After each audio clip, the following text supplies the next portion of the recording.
नमस्कार मंडळी, रामकृष्ण हरी. तर आज आपण बघणार आहोत आंबट गोड टोमॅटो चटणी. आज भाजीला तुमच्याकडे काहीच नाही, फक्त टोमॅटो आहेत का? तर मग काळजी करू नका. आज आपण बनवणार आहोत मस्त चमचमीत आंबट गोड आणि तिखट अशी टोमॅटो चटणी. एकदा ही चटणी करून पाहिली तर पुन्हा पुन्हा बनवा.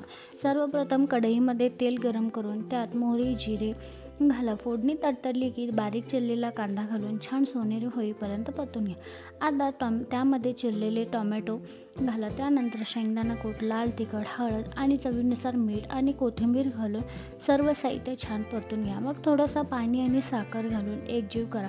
झाकण ठेवून 4-5 मिनिटे शिजू द्या. झाली आपली झणझणीत आंबट गोड आणि चविष्ट टोमॅटो चटणी तयार. गरमागरम भाकरी, पोळी किंवा भातासोबत ही चटणी अप्रतिम लागते. तुम्हाला ही रेसिपी कशी वाटली ते मला कमेंट करून नक्की सांगा. व्हिडिओ आवडला असेल तर लाईक, शेअर आणि सबस्क्राईब करायला विसरू नका. अशा सोप्या आणि चविष्ट